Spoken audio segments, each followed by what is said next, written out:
আজকে আমরা আল কোরআনের 5টা উপমা, সেই 5 উপমা থেকে মানব জীবনের 10টি গুরুত্বপূর্ণ দিক নির্দেশনা এর উপরে সংক্ষিপ্ত সময়ে আমরা কথা শোনার জন্য চেষ্টা করব। যে কথা শুনলে বললে আল্লাহ রাব্বুল আমিন আমাদেরকে আমল করে দুনিয়া আখিরাতে কল্যাণ দান করেন, সেরকম কথা বলা এবং আমলের নিয়তে আমাদেরকে শোনার তৌফিক দান করেন। সকলে বলি আল্লাহুম্মা আমিন। প্রিয় ভাইয়েরা, পবিত্র কোরআনুল কারীমের মধ্যে সর্বমোট প্রায় 40টা জায়গায় আল্লাহ রাব্বুল আলামিন উপমা ব্যবহার করেছেন, মিসাল ব্যবহার করেছেন। কোন একটা আল্লাহ রাব্বুল আমিনের পক্ষ থেকে উদাহরণ দিয়েছেন আমাদের জন্য। কোরআনের উপমাগুলাকে মুফাসসিরিনে কেরাম 3 ভাগে ব্যাখ্যা করেছেন। একটা হচ্ছে স্পষ্ট উপমা, একটা হচ্ছে সুপ্ত উপমা, আরেকটি হচ্ছে বহুল প্রচলিত কথা বা প্রবাদ যেইগুলির আলোকে বলা হয়। একটা হচ্ছে আসমাউল মুসাররিহা, আরেকটা হচ্ছে আসমাউল কামিনা, আরেকটা হচ্ছে কওলুল মুহাক্ক, যেইগুলা সমাজের মধ্যে চলমান ছিল কওলুল মুহাক্কি বলা হয়। ওই ধরনের প্রচলিত কথাও কোরআনে উপমা এসেছে। তাহলে কোরআনে কম বেশি উপমা এসেছে কয়টা? 40টা। আজকে আমরা শুনবো কয়টা? 5টা, 4টা বা 5টা আমরা শোনার চেষ্টা করব। ইমাম সুয়ুতি বলতেছেন যে উপমা ব্যঞ্জক শব্দের স্পষ্ট যদি বর্ণনা নাও থাকে, কিন্তু কোরআনের উপমাগুলা আল্লাহ এমনভাবে উপমা হিসাবে উপস্থাপন করেছেন যে কেবল উপমা থেকেও মানুষ বুঝে নিয়ে এইটার দ্বারা উপকৃত হতে পারবে। কোরআনের উপমা এই জন্য একটা অনন্য বিষয়। সুবহানাল্লাহ। এখন এখানে সায়েন্সের এমন একটা বিষয়, মহাকাশ জগতের আপনাকে উপমা দেওয়া হচ্ছে। আপনি গ্যালাক্সি চিনেন না, আপনি নেহারিকা মণ্ডল চিনেন না, আপনি ব্ল্যাক হোল সম্পর্কে কোনো ধারণা নাই। এখন আপনার কাছে একজন বলতেছে, যে বলতেছে তার উদাহরণ দেওয়া ঠিক আছে, কিন্তু জেনারেল পিপল এটার দ্বারা কোনো ফায়দা নিতে পারে না। সেখানে হা করে চিন্তা করতেছে, সব তো আমার মাথার উপর দিয়ে চলে গেল। হয় না এরকম? কিন্তু ইমাম সুয়ুতি বলতেছেন আল্লাহ উদাহরণ দিয়েছেন, কিন্তু কোরআনের অনন্যতা হচ্ছে ওই উদাহরণগুলো যদি কেউ ডিপলি নাও বোঝে, উদাহরণ স্বয়ং একটা সৌন্দর্য, এর দ্বারা বান্দা উপকৃত হয়ে যাবে। সুবহানাল্লাহ। আল্লাহ রাব্বুল আমিন কোরআনুল কারীমকে এরকম চমৎকার করে কতগুলো উপমা আল্লাহ রাব্বুল আমিন উপস্থাপন করেছেন। আমরা প্রথম আজকে যে উপমা দেখব সেটি কোরআনুল কারীমের মধ্যে আল্লাহ রাব্বুল আমিন মুশরিকদের ব্যাপারে উপমা দিয়েছেন। কোরআনের 22 নম্বর সূরা 31 নম্বর আয়াতের মধ্যে আল্লাহ রাব্বুল আমিন বলছেন, দুনিয়ায় যারা আল্লাহর সাথে শিরিক করে আল্লাহর কাছে তাদের ব্যাপারে একটা উদাহরণ আছে। আল্লাহ রাব্বুল আমিন বলছেন, হুনাফা লিল্লাহি গায়রা মুশরিকিনা বিহি ওয়া মান ইউশরিক বিল্লাহি ফাকান্নামা খাররা মিনাস সামাই ফাতাখতাফুহু আত-তায়র আও তাহওয়ি বিহির রিহু ফি মাকানিন সাহিক। আল্লাহ রাব্বুল আমিন বলছেন, দুনিয়ার মানুষ, দুনিয়াতে অনেকেই আছে বুঝে না বুঝে আল্লাহ রাব্বুল আলামিনের সাথে শিরিক করে, রব্বুল আলামিন ছাড়া অন্য কাউকে ডাকে, আর মনে করে যাকে আমি ডাকতেছি সেও তো আমার জন্য কিছু করতে পারে। আল্লাহ বলছেন, দুনিয়ার মানুষ শুনে রাখো, হুনাফা লিল্লাহি গায়রা মুশরিকিনা বিহি। আল্লাহ রাব্বুল আমিনের একনিষ্ঠ বান্দা যারা, মুশরিক ছাড়া তাদের কথা ভিন্ন। ওয়া মান ইউশরিক বিল্লাহ, আর দুনিয়ার বুকে যারা আল্লাহর সাথে শিরিক করে, আল্লাহ বলছেন ফাকান্নামা খাররা মিনাস সামা। উদাহরণটা এরকম, আসমানের উপর থেকে উপর পর্যন্ত কোথার থেকে পতিত হচ্ছে জানে না, কিন্তু আসমানের উপর থেকে কোনো একটা কিছু নিচের দিকে নিমজ্জিত হচ্ছে। আল্লাহ বলছেন, যেই না পড়ছে ফাতাখতাফুহু আত-তায়র, ওইটা যখন পরে ঈগল চিল যখন দেখতে পায় সেইটা, ওইটার পড়া দেখে জমিন পর্যন্ত আর পড়তে দেয় না। তার টার্গেটটা এত, নিশানাটা এত হার্ড, সে সাথে সাথে আসমান থেকে পড়া জিনিসটাকে ছোঁ মেরে ধরে ফেলছে। আপনি ভালো করে খেয়াল করে দেখেন, আপনার বাড়িতে অথবা আপনার কোনো উপরে যেই জায়গায় আপনি আছেন ওই জায়গার থেকে যদি আপনি মনে করেন কোনো একটা খাদ্যের উচ্ছিষ্ট বা কিছু একটা ফেলে দিবেন, যেই জিনিসটা হালকা পড়ার ক্ষেত্রে সাঁ করে পড়বে না, একটু ভেসে ভেসে পড়তেছে। আর ওইটা যদি কোনো কাক দেখে, ওইটা যদি কোনো চিল দেখে, তাহলে জমিনে পড়ার আগে যেরকম সে ওই জায়গাতে টার্গেট করে আসমানে সেটা খেয়ে ফেলে।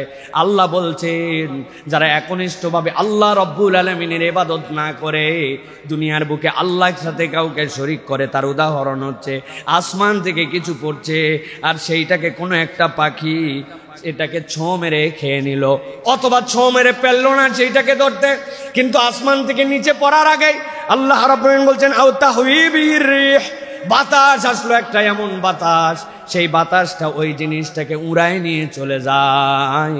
উড়ায় নিয়ে যখন চলে যায় আল্লাহ বলছেন ফি মাকানিন সাহিক, দূরবর্তী এমন জায়গায় উড়ায় নিয়ে গেছে, তুমি দেখছো আসমানে উড়ে, কিন্তু তোমার সেইটার কোনো নিয়ন্ত্রণ নাই। যদি আপনি কোনো টিনের বাড়ির মধ্যে ঢোকেন আর টিনের চালের মধ্যে যদি ছোট্ট একটা ফুটা থাকে, এই ফুটা দিয়ে যদি সকালবেলা যদি একটু রোদ প্রবেশ করে, আপনি দেখতে পাবেন ওই ফুটা দিয়ে বাসার মধ্যে অন্ধকার ঘরের মধ্যে, কিন্তু ওই ফুটা দিয়ে যেইভাবে রোদ ঢুকতেছে সাথে সাথে অসংখ্য কোটি কোটি ধূলিকণা, ঠিক কিনা?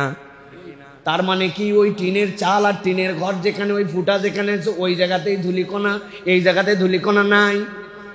আছে, কিন্তু এই জায়গাটা আমি দেখতে পাই না।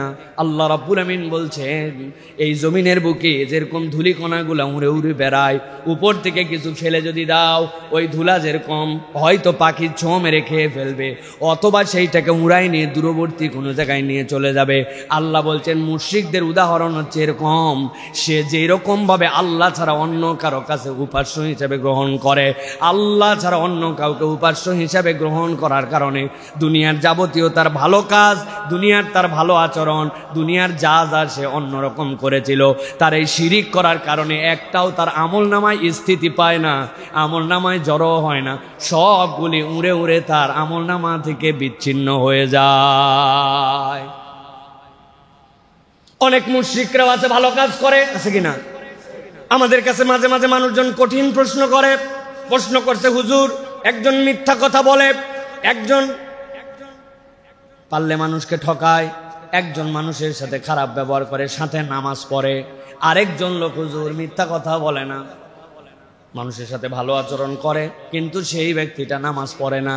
এই দুইজনের মধ্যে কোন ব্যক্তি ভালো? কোন ব্যক্তি ভালো? নামাজ অন্তত না পড়ুক, মানুষের সাথে ভালো ব্যবহার করে, ভালো কথা বলে, মিথ্যা বলে না। আপনার কমন সেন্স বলতেছে হয়তো এটা ভালো হতে পারে, কিন্তু একটা ছোট্ট উদাহরণ যদি আমরা দেই তাহলে আমাদের কাছে বিষয়টা পরিষ্কার হয়ে যাবে। খেয়াল করেন, আমি বহুবার উদাহরণ দেই। আপনার কাছে একটা ব্ল্যাকবোর্ড আছে, আপনার কাছে একটা হোয়াইট বোর্ড আছে, মার্কার একটা নিয়েছেন, নেওয়ার পর ওই মার্কার দিয়ে এখন আপনি লিখতেছেন, এই জায়গাতে লেখার ক্ষেত্রে প্রথমে লিখেছেন একটা জিরো, মান কত? জিরোর মান কত? আরো একটা জিরো দিয়েছেন, মান কত? Double zero. আরেকটা জিরো দিয়েছেন, মান কত? জিরো। হঠাৎ করে আপনি এক লিখেছেন, একটা ওয়ান লিখেছেন, ওয়ান লেখার পরে বাম পাশে একটা জিরো দিয়েছেন, মান কত? বাম পাশে দিলে মান কত? বাম পাশে দুইটা জিরো দিয়েছেন, মান কত? আর যদি ওই এক লেখার পরে ডান পাশে একটা শূন্য দেন, মান কত? দুইটা দিয়েছেন কত? তিনটা দিয়েছেন কত? ভালো করে বুঝে রাখবেন, ঈমান আর মুসলমানদের জন্য সালাত হচ্ছে আপনার জন্য আপনার আমল নামায় এক। আপনি একই আমল নামা যত যা লেখেন ওইগুলো আপনার জন্য চিরকাল শূন্য। এই জন্য ঈমান আছে যার আর আমল নামায় পুঁজিতে সালাত আছে যার, বাকি অপরাধগুলাও আল্লাহর কাছে ক্ষমার যোগ্য হতে পারে, ঠিক না? পাকিস্তানের একজন বিখ্যাত শিক্ষক তার ছাত্রকে জিজ্ঞাসা করছেন, বাবা অনেকদিন তোমাকে পড়ালাম, আজকে তোমার কাছে তিনটা জিনিস জিজ্ঞাসা করতে চাই, তুমি কি উত্তর দিবে কিনা? বলে হ্যাঁ ওস্তাদজি, চেষ্টা করব, আপনি বলেন আমাকে। বলে এক নম্বর জিজ্ঞাসা তোমার কাছে, বলো তো দুনিয়ার বুকে কারা কারা নামাজ পড়ে না? তোমার কি ধারণা? গভীর মনোযোগে বোঝার চেষ্টা করেন, কারা কারা দুনিয়ার বুকে নামাজ পড়ে না? তোমার চিন্তা কি? তোমার এটার দ্বারা এতদিন পর্যন্ত তাদাব্বুর কি? বলতেছে ওস্তাদজি এখন পর্যন্ত আমি আমার ক্ষুদ্র গবেষণায়, ক্ষুদ্র আমার আপনার থেকে যে তালিম নিয়েছি তাতে বুঝেছি দুনিয়াতে 3 শ্রেণীর মানুষ নামাজ পড়ে না। কয় শ্রেণী? এক নম্বরে দুনিয়াতে যারা পাগল অথবা অজ্ঞান তারা নামাজ পড়ে না, ঠিক কিনা? 2 নম্বরে দুনিয়াতে যারা মৃত তারা সালাত আদায় করে না, মারা গেছে যে সে কি সালাত আদায় করে? উল্টা তার জন্য আরো নামাজ পড়া লাগে। আর 3 নম্বর যারা অমুসলমান তারা নামাজ আদায় করে না, ঠিক কিনা? এবার আপনাদের কাছে জিজ্ঞাসা করবো, উত্তর দিবেন। 1 নম্বর নামাজ পড়ে না কে? পাগল অথবা অজ্ঞান, মনে থাকবে। 2 নম্বরে নামাজ আদায় করে না কে? মৃত ব্যক্তি। 3 নম্বরে জিজ্ঞাসা করি, বলেন তো নামাজ আদায় করে না কে? এবার আপনাদের কাছে জিজ্ঞাসা, আপনি আমি আমরা যারা এখানে আছি এই মহল্লার মধ্যে কথা শুনতেছি যারা, আপনি আমি কি পাগল? আপনি আমি কি মৃত? আপনি আমি কি অমুসলমান? বাড়িতে যাই বুঝে নিয়েন, আমার আর বলার কিছু নাই। আপনি যদি অমুসলমান না হন, আপনি যদি পাগল না হন, মৃত না হন, তাহলে আপনার জন্য নামাজ পড়া লাগবে। আর এই 3টার মধ্যে কোনো একটা যদি আপনি হন, তাহলে আপনি নামাজ পড়েন না। বাড়িতে যাই হিসাব মিলাবেন, আমি যদি নামাজ না পড়ি আমি কোন দলের মধ্যে আছি? মরেনও নাই, পাগলও হন নাই, তাহলে হয় 3 নম্বরে আছেন, না হয়তো ভিন্ন কিছু, ঠিক কিনা? আল্লাহ রাব্বুল আমিন এই জন্য বলছেন, দুনিয়ার মানুষ ভালো করে বুঝো, আল্লাহর কাছে উদাহরণ এইটা। জিনিসটা আসমান থেকে নামতেছে, পাখি সেইটা ছোঁ দিয়ে নিয়ে ফেললো, অথবা বাতাস তাকে এমন জায়গায় নিয়ে যেয়ে ফেলে দিল, তার এইগুলো একটাও কল্যাণ দিল না। এই জন্য বান্দাকে বুঝতে হবে, ইমানের থেকে দামি আমাদের জীবনে আর কিছু নাই। ইমান যেন আমাদের বলবৎ থাকে। আল্লাহর সাথে কোনো কথা কাজে আচরণে যেন ইমান ভেঙ্গে আমরা মুশরিকদের দপ্তরে নাম না লিখাই, ঠিক কি না? মুশরিক যেন আমরা না হই। ইমানের পাঠটা আমাদের কাছে যেন ক্লিয়ার থাকে, ইমানের পাঠটা যেন পরিষ্কার থাকে। বাচ্চাদেরকে আমরা নানান বিষয় পারদর্শী করি, নানান বিষয় শিক্ষা দেই, কিন্তু ইমান কিসে যায়, ইমান কিসে থাকে, ইমান ভঙ্গের কারণ কি, এইগুলো আমরা কিচ্ছুই জানি না প্রিয় ভাইরা। এই জন্য আমাদের সন্তানদেরকে ইমানের তালিম, ইমানের তারবিয়াত এইটা দেওয়া অত্যন্ত গুরুত্বপূর্ণ। কোন কথা বললে ইমান চলে যেতে পারে, আমি তো শত জায়গায় বলে বেড়াই। কত মহিলারা রাগ করে আল্লাহর সাথে কথা বলে ইমান বিসর্জন দিয়ে ফেলে। বাচ্চারে ডাক্তারের কাছে নিয়ে যাচ্ছে, হাসপাতালে বসে বসে বলতেছে, আল্লাহ তো আর কারো বাচ্চা দেখতে পায় না, শুধু আমারটাই দেখে। বলে না ভাই? ওই যে ধান শুকোতে দিছে, ওই দিনই বৃষ্টি নামছে অথবা আকাশ মেঘ করছে, সাথে সাথে কি বলে, ভাই আমি যেদিন ধান শুকাতে দেই, আমি লেপটা যেদিন নাড়ে দিছি, আমি বালিশটা যেদিন শুকাতে দিছি, তুলাটা যেদিন একটু ভুনাতে দিছি, ওই দিনই বৃষ্টি নামান লাগে আল্লাহর। আছে না ভাই? এরকম কথা আমরা বলে বসি, আমাদের ইমান চলে যেতে পারে প্রিয় ভাই। এই জন্য আল্লাহ উদাহরণ দিচ্ছেন, ইমান গেলে কি হবে?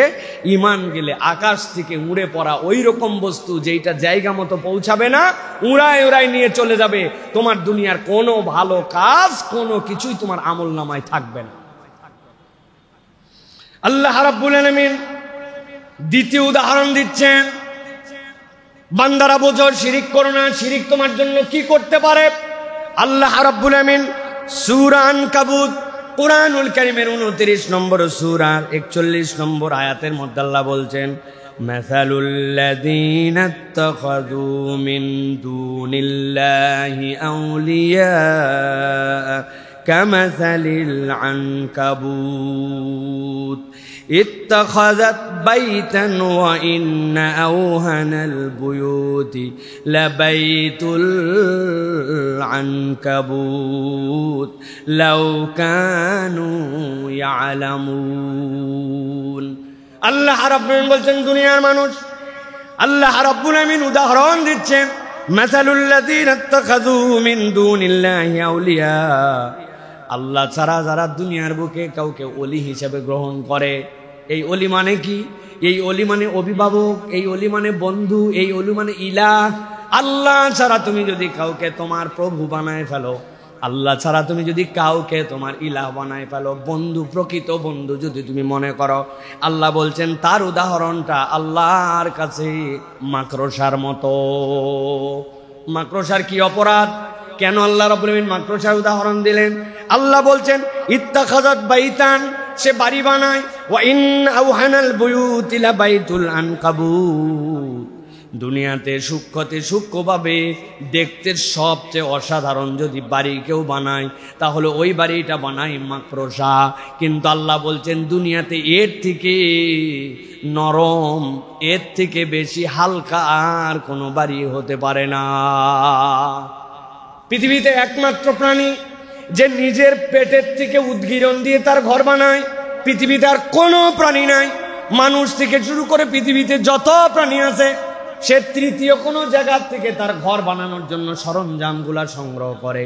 ছোট্ট পাখি সে অন্য জায়গার থেকেই নিয়ে আসে, জিনিসপত্র নিয়ে এসে তার বাড়ি বানায়। ছোট্ট পিঁপড়া তার ঘর নির্মাণের জন্য বাহির থেকে কিছু নিয়ে আসে। কিন্তু একমাত্র প্রাণী, যেই প্রাণী মাকড়সা, যে নিজের লালা দিয়ে, পেটের লালা দিয়ে তার ঘর বানায়। ঘরটাও খুব সহজ বানানো নয়, ঘরটা বিশাল কঠিন যেইটা, কেননা এর মধ্যেও বিশাল শিল্প চর্চা আছে। কিন্তু আল্লাহ বলছেন এর থেকে হালকা, এর থেকে বেশি ভঙ্গুর আর কোনো বাড়ি দুনিয়াতে নাই। এই পর্যন্ত বলে রেখে দিলে হতো, কিন্তু আল্লাহ রাব্বুল আলামিন এখানে বলেছেন লাউ কানু ইয়ালামুন।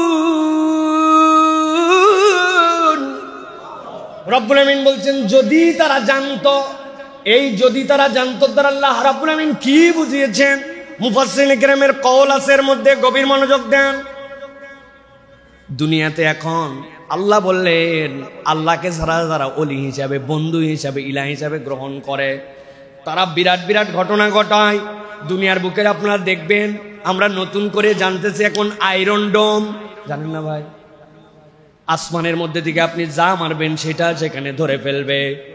এখন যখন মাকড়সা ঘর বানাইছে, ঘর বানায় যখন বসছে, ঘর বানায় বসার পরে চিন্তা করছে দুনিয়ার যত জঙ্গি বিমান আসুক সব ধরে ফেলবো। মাকড়সার জঙ্গি বিমান কোনটা? মাছি, ঠিক কিনা ভাই? ওর কাছে জঙ্গি বিমান, জেট বিমান, মাছিগুলো শার্ট করে সে ধরে ফেলবে চিন্তা করছে। এরপরে চিন্তা করছে এখন জঙ্গি বিমান তো যায়, কিন্তু এরপরে যদি কোনো রকম ছোট ছোট অ্যাপাচি, ছোট ছোট বিমান যদি আছে সেইগুলাও ধরবো। সেগুলা কোনগুলা? মশাগুলা সে ধরার জন্য টার্গেট করে রাখছে। পোকা যেইগুলা, ওই পোকাগুলাকে নানান ধরনের আক্রমণ হবে, আক্রমণগুলা সে ঠেকাই দিবে, পোকাগুলাকে চিন্তা করে আছে। কিন্তু কোনো একটা মানুষ যদি চিন্তা করে এই আঙ্গুলটা দিয়ে এরকম করে একটু উঠাই ফেলবো অথবা মুখ দিয়ে ফু দিয়ে দিব, তাহলে এতক্ষণ যা যা সে ঠেকাইছিল আর যে ভঙ্গি নিয়ে বসেছিল সব ঠেকায় ফেলবো। সবগুলা তার প্ল্যান প্রোগ্রাম শেষ, এক ফুৎকারে সেইটা শেষ হয়ে যেতে পারে। আল্লাহ বলছেন আল্লাহ ছাড়া তুমি যদি কাউকে বন্ধু বানাও তাহলে তার বাকি কাজগুলা দেখে এরকম মনে হবে, কিন্তু আল্লাহকে যদি বন্ধু বানাও, আল্লাহ বুঝাতে যাচ্ছেন লাউ কানু ইয়ালামুন, আল্লাহর শক্তির কাছে এইগুলা কোনো শক্তি নয়।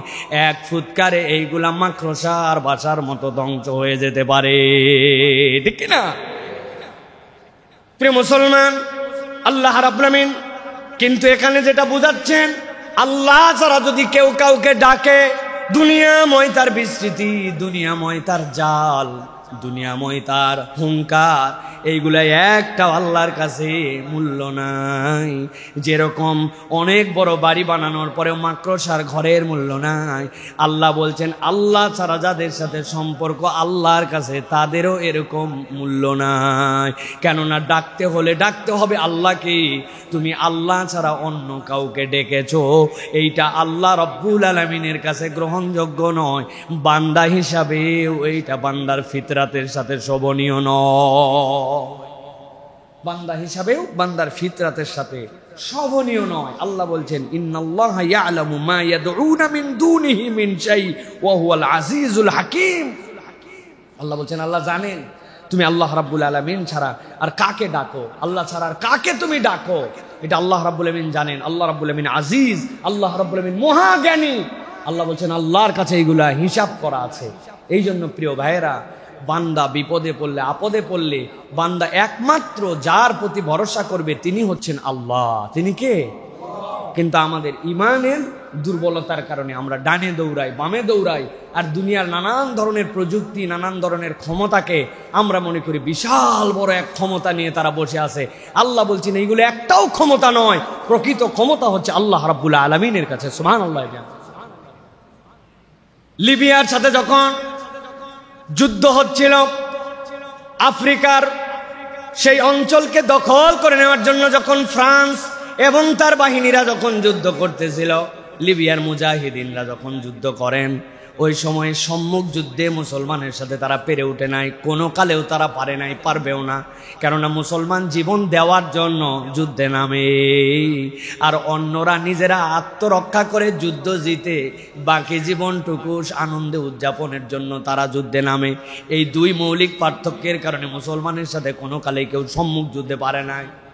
মুসলমানদের সাথে গেরিলা যুদ্ধে না পারে, এরপরে ফ্রান্স সিদ্ধান্ত নিল উপর থেকে এখন আমরা হেলিকপ্টার গানশিপ দিয়ে তাদেরকে শেষ করে দিব। মুজাহিদদের কমান্ডারের কাছে যে গেল, মুজাহিদরা বলছে এখন থেকে আর আমাদের যুদ্ধ করে আমাদের আর কোনো লাভ নাই, কেননা তারা উপর থেকে আমাদের প্রতি হেলিকপ্টার গানশিপ দিয়ে আমাদেরকে এখন মিশন নিয়েছে, হত্যা করবে, আমাদেরকে মারবে। আমাদের তো হাতের অস্ত্র যতটুকু ওইটা দিয়ে ওই রেঞ্জ পর্যন্ত যায় না। মুজাহিদের যিনি কমান্ডার তিনি জিজ্ঞাসা করছেন, ও মুজাহিদিন, তোমরা যে বলছো উপর থেকে তারা তোমাদেরকে মারবে, তাদের হেলিকপ্টারটা কত উপরে থাকবে, তাদের বিমানটা কত উপরে? বলে অনেক উপরে। আরে অনেক উপরেতে বুঝলাম, কত উপরে? বলে আমাদের অস্ত্রের রেঞ্জের বাইরে। বলে আমি সেইটা জিজ্ঞাসা করি নাই, আমি জিজ্ঞাসা করছি অনেক উপর থেকে তারা আক্রমণ করবে, কিন্তু যে উপর, এইটাকে আরশে আজমের উপর দিয়ে না নিচ দিয়া? মুজাহিদরা বলছে কি বলেন কমান্ডো আপনি? আরশে আজমের উপর দিয়ে আবার কেমন করে আমাদেরকে যুদ্ধ করতে আসবে? আরশে আজমের উপরে কেউ উঠতে পারে কিনা? উনি বলেছেন যাদের বিমান, যাদের ক্ষমতা আরশে আজমের উঠতে পারে না, আরশে আজমের উপরে উঠতে পারে না, আর তাদের মালিক যখন আরশে আজমের উপরে থাকে, ইমান যদি মজবুত হয়, তাহলে যেই ইমানদার ওই আরশে আজমের আল অধিপতির বান্দা, ওই বান্দা দুনিয়াতেও কখনো পরাজিত হতে পারে না। সুবহানাল্লাহ। দরকারটা কি? দরকারটা হচ্ছে আমার ঈমান। আল্লাহ রাব্বুল আমিন এই জন্য বলছেন, দুনিয়ার মানুষ যত মুশরিক, এই মুশরিকদের যত জাল থাকুক না কেন, ফাতুল কাদিরের ভিতরে এসেছে এই বর্ণনা, বানায় বলতেছি না। তিনি বলছেন দুনিয়ায় যত নেটওয়ার্ক আর যত জাল বিস্তীর্ণ তারা করুক না কেন, মুশরিকদের আমল যেরকম আল্লাহর কাছে নাই, ওই রকম মুশরিকদের যত প্রজেক্ট থাক না কেন, আল্লাহর কাছে ওইটা হচ্ছে একটা বাইতুল আনকাবুত, মাকড়সার ঘরের মতো। আল্লাহ সুযোগ দিয়ে রাখেন, কিন্তু সময় মতো একটা বাতাস দিলে সবগুলি নিঃশেষ হয়ে যাবে। মুসলমানদের এই জন্য প্রকৃতার্থে ভয় পাওয়ার কারণ নাই। অনেকেই বলবেন হুজুর, এত মার গাজায় খেলাম, এত মার ফিলিস্তিনে খেলাম, তারপরে আমরা তো জয় দেখতে পেলাম না। আরে ভাই, একটা ছোট্ট অ্যানালাইসিস বুঝেন, ছোট্ট সাধারণ অ্যানালাইসিস বুঝেন। একটা মানুষ অ্যাক্সিডেন্টেও মরতে পারে, একটা মানুষ নানান ধরনের উষ্টা খায়ও মরতে পারে, ঘরের মধ্যে হার্ট ফেল করেও মরতে পারে। মৃত্যু তো আমাদের নিশ্চিত, ঠিক কিনা? কিন্তু শাহাদাতের মৃত্যু কি সকলে পায়? যেই মৃত্যুর পরে কোনো হিসাব নাই, যদি মাত্র সে বান্দার সাথে ঋণগ্রস্তের সম্পর্ক না থাকে, তার কোনো হিসাব নাই, আল্লাহ বিনা হিসাবে জান্নাত দিবেন। যার জন্য জানাজার আগে গোসল নাই, ওই ব্যক্তিকে আল্লাহ দ্রুত জান্নাতে নিতে চান। ওই মৃত্যু তো সকলের নসিব হয় না। তোমরা দেখতেছ আক্রমণ করে শেষ করো, আর গাজাবাসী দেখতেছ আল্লাহ বিনা হিসাবে তাদেরকে জান্নাতি বানায়। সুবহানাল্লাহ। সুতরাং আমাদের লস প্রজেক্ট নাই, কিন্তু আল্লাহ পারিপার্শ্বিক লোকগুলার টেস্ট নিয়ে নিচ্ছেন আল্লাহ রাব্বুল আলামিন, যে বাকি বিশ্বের মুসলমান তোমাদের অবস্থানটা কি ছিল, তোমাদের করণীয় কি ছিল, তোমরা এখানে তাদের পক্ষে কি করছো। আল্লাহ বাকিদের টেস্ট নিচ্ছেন, ওরা তো ডাইরেক্ট পরীক্ষার হলে, আর বাকি যারা আছে আল্লাহ তাদেরকে অন্যরকম টেস্ট নিচ্ছেন, এই মানুষগুলার অবস্থান কি। সুতরাং তাদেরকে নিয়ে ভাবার থেকে আমাদেরকে নিয়ে ভাবা দরকার, যে আমরা তাদের জন্য কি করতেছি। অনেকে তো আমরা এরকমও আছি যে একটা স্ট্যাটাস দিলে, একটা কথা বললে, তাদের পক্ষে স্লোগান দিলেও বলে আরে কি হবে ভাই, এগুলো করে কোনো লাভ নাই। যারা বলে এদের অন্তরের মধ্যে নেফাকি ঢুকে গেছে, এরা মুনাফিকের চরিত্রের রূপান্তর হয়েছে, ঠিক কি না? এই জন্য প্রিয় ভাইয়েরা, মুশরিকদেরকে নিয়ে আমাদের ভাবনার দরকার নাই। আমরা আমাদের ভাবনাটা নিজেদেরকে ভাবনার মধ্যে আনতে হবে, যে মুশরিকদের ক্যারেক্টারিস্টিক আমাদের মধ্যে ঢুকছে কিনা। মুশরিকদের ক্যারেক্টারিস্টিক কি? দুনিয়ায় তাদের একমাত্র জায়গা, এখানেই সবকিছু করতে হবে, যে কোনো মূল্যে এটা করতে হবে। এখন মুসলমানদের চরিত্র তো ওরকম হয়ে গেছে, মরতে আর কেউ চায় না, মনে হয় আমি এখানে বেঁচে থাকবো, চিরকাল যেন থাকার জন্য আমার সব আয়োজন, ঠিক না ভাই? এটা তো মুশরিকিনদের চরিত্র। মুসলমানদের চরিত্র তো এটা নয়। মুসলমানদের চরিত্রের মধ্যে থাকবে, তার মধ্যে থাকবে ইমানের তামান্না, তার মধ্যে থাকবে শাহাদতের তামান্না, ঠিক কিনা? এই যে আপনারা চট্টগ্রামে দেখেছেন সাম্প্রতিক আমাদের অ্যাডভোকেটকে হত্যা করে ফেলা হয়েছে, দেখছেন না আপনারা? কি নৃশংসভাবে তাকে হত্যা করা হয়েছে, কি জঘন্যভাবে তার প্রতি অজাচার করা হয়েছে। আমরা আশ্চর্য হয়ে দেখেছি। এরপরে দেশের কতকগুলা বুদ্ধিজীবী, কতকগুলো পরজীবী, কতকগুলো রাজনীতিবিদ, তারা সামগ্রিক মুসলমানদের যে দাবি, ওই দাবির বিপক্ষে যে তারা কেবল ক্ষমতাকে গ্রহণ করার জন্য ক্ষমতার তারা টার্গেট করে তারা বিভিন্নভাবে তাদের পক্ষেও সাফাই গায়। মুসলমান নামধারী এরকম মুনাফেক আছে কিনা? আমরা মুসলমানদেরকে বলেছি, আমরা আমাদের ভাইদেরকে বলেছি, শান্ত থাকেন, আপনারা কখনো উত্তেজিত হবেন না। কিন্তু তার মানে এই শান্ত থাকার বলা মানে এইটা নয় যে এটা আমাদের দুর্বলতা, বরং আমরা আমাদের ইমানের দায়িত্ব পালন করেছি। আমি বরাবর একটা কথা বলছি, বল এখন সরকারের কোর্টে। আপনি যদি ঠিকঠাক মতো খেলেন তাহলে ভালো, নচেত 16 কোটি 17 কোটি মুসলমান রেফারি আছে। আপনারা যদি উল্টা পাল্টা করেন, আগেও যেরকম লাল কার্ড দেখায় বিদায় করা হয়েছে, আপনাদেরকে 17 কোটি মুসলমান ইচ্ছা করলে লাল কার্ড দেখায় আপনাদেরকে বিদায় করবে, ঠিক কিনা? আমাদের এই শান্তিপূর্ণ অবস্থানকে কখনো দুর্বলতা মনে করেন না। আমরা তাদের মন্দির পাহারা দিয়েছি মূর্তি পাহারা দেওয়ার জন্য নয়। আমরা আমাদের দায়িত্ব পালন করেছি এই দেশকে স্থিতিশীল রাখার জন্য, সাম্প্রদায়িক উস্কানি দাঙ্গা বন্ধ করার জন্য। মন্দির পাহারা আমরা মূর্তি পাহারা দেওয়ার জন্য দেই নাই। কিন্তু এইটাকে যদি আপনার দুর্বলতা ভাবেন, তাহলে আমাদের বাঁধ যদি ভেঙে যায়, তাহলে আর কিন্তু ঠেকানোর কোনো উপায় থাকবে না, ঠিক কিনা? যে চট্টগ্রামে আপনারা এরকম শয়তানি করেন, ওইখানে মুসলমানরা উদ্যোগ নিয়ে যদি প্রস্তাব করে দেয়, বন্যা এসে যাবে, ঠিক কিনা? আমরা কিচ্ছু বলি নাই, আমরা শুধু বলতেছি আপনারা স্থিতিশীল হন, সহনশীল হন। আমরা আপনাদেরকে পরিবর্তন করার সুযোগ দিচ্ছি, কিন্তু এইটাকে যদি দুর্বলতা ভাবেন, তাহলে ইনশাআল্লাহ আপনারা উচিত শিক্ষা পেয়ে যাবেন। আমরা উচিত শিক্ষা দিতে চাই না, তবে আপনারা তার আগে সাবধান হন। আল্লাহ রাব্বুল আলামিন এরপরে উদাহরণ দিচ্ছেন দুনিয়ার মানুষ। আল্লাহ রাব্বুল আলামিনের কাছে কেউ যদি ঈমানকে ত্যাগ করে তাগুতকে গ্রহণ করে, আল্লাহ বলতেছেন তার পরিণতিটা কি হবে জানো নাকি?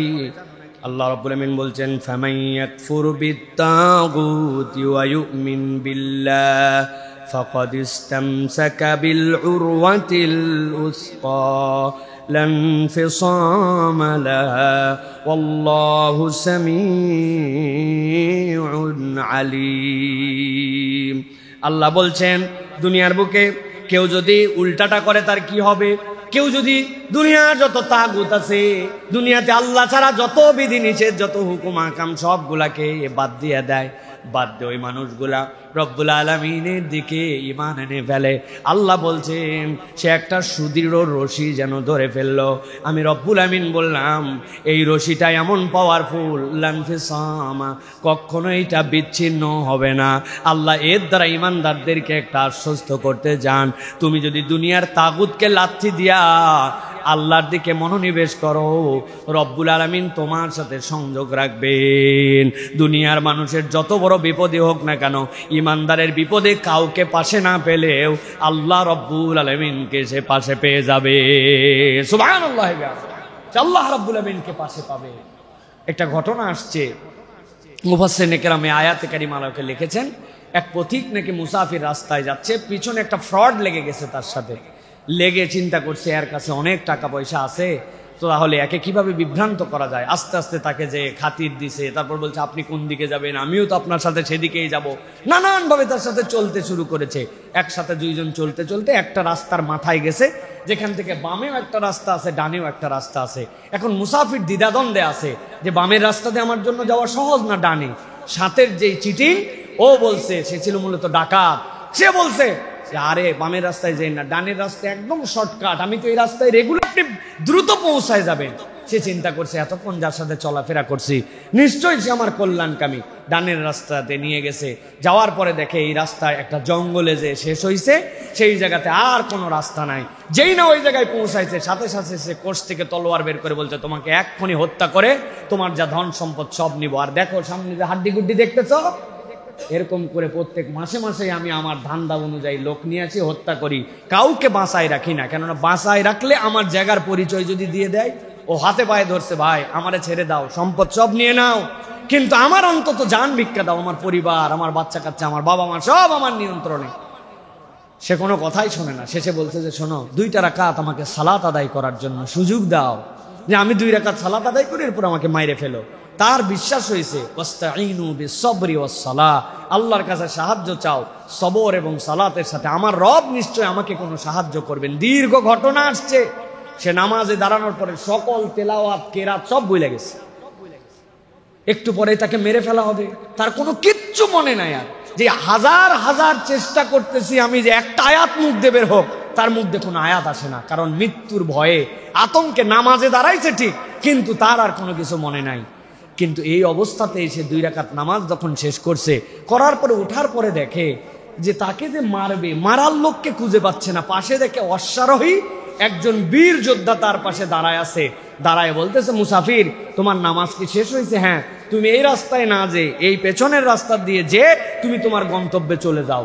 চিন্তা করতেছে কি ব্যাপার, এইরকম জায়গায় এরকম ঘটনা ঘটলো। তাকায় দেখে যেই ব্যক্তি তাকে হত্যা করার জন্য নিয়ে আসছিল, তাকে দ্বিখণ্ডিত ফেলে রাখছে। তাকে জিজ্ঞাসা করছে, এই জায়গাতে আমাকে সহযোগিতা করার জন্য আপনি কোত্থেকে উদয় হলেন? সে তখন বলছে, আমি আল্লাহর ওই ফেরেশতা। আল্লাহ যে বলছেন ওয়াস্তাঈনু বিসসবরি ওয়াসসালাহ, বান্দা যখন সালাত এবং ধৈর্যের মাধ্যমে আল্লাহর কাছে সাহায্য চায়, এই সাহায্য করার জন্য আল্লাহ আমাকে নিয়োজিত রেখেছেন। দুনিয়া মনে আমি এইটার জন্য ডিউটি করে বেড়াই। এখন আল্লাহ তোমার সূরা কেরাত কিচ্ছু মনে নাই, কিন্তু সালাতে যে দাঁড়িয়েছো এইটুকুই কবুল করে আল্লাহ তোমার দিল দেখে, তোমার খুলুসিয়াত দেখে তোমাকে সাহায্য করার জন্য আমাকে পাঠাইছেন। সুবহানাল্লাহ।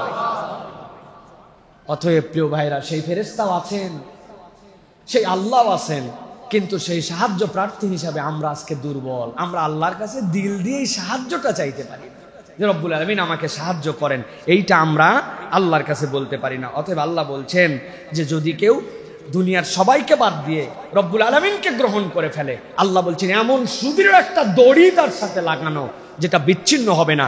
রব তাকে পেয়ে যাবে, রব তার কাছে চলে আসবেন। আল্লাহ রাব্বুল আমিন ওই বান্দার যাবতীয় হাজত মান্নত পূরণ করে দিবেন। সুবহানাল্লাহ। আল্লাহ রাব্বুল আমিন এবার একটা উদাহরণ দিচ্ছেন, এক আজলা পানি দিয়ে আল্লাহ উদাহরণ দিচ্ছেন। আমরা অনেক সময় কল থেকে, ট্যাপ থেকে অনেক সময় এক আজলা পানি নেই। আল্লাহ কোরআনুল কারীমের মধ্যে একটা উদাহরণ দিচ্ছেন, খেয়াল করেন। 3 নম্বর উদাহরণ আল্লাহ রাব্বুল আমিন বলছেন, ওয়াল্লাযীনা ইয়াদউনা মিন দুনিহি লা ইস্তাজীবুনা লাহুম বিশাইইন ইল্লা কাবাসিত কাফাইহি ইলাল মাই লিয়াবলুগা ফাহ ওয়ামা হুয়া বিবালিগিহি ওয়ামা দুআউল কাফিরিনা ইল্লা ফি দালাল। ঠান্ডা মাথায় বসেন, রব্বুল আমিন কি বলছেন? আল্লাহ বলছেন ওয়াল্লাযীনা ইয়াদউনা মিন দুনিহি, যারা আল্লাহ ছাড়া অন্য কাউকে ডাকে। এরকম মানুষ আছে না ভাই? আল্লাহ ছাড়া উপাসনালয় বানায়, আল্লাহ ছাড়া অন্যের জন্য উপাসনালয় বানায়, আসনামের কাছে যে তারা কামনা করে, মূর্তির কাছে তারা ডাক দেয়। আল্লাহ কি সুন্দর করে বলছেন, উদাহরণটা তাদের হচ্ছে লা ইস্তাজিবুনা লাহুম বিশাইইন, ওরা তো শোনেই না, উত্তর আবার কেমনে দিবে? ওদের কোনো উত্তরই দেওয়ার ক্ষমতা নাই।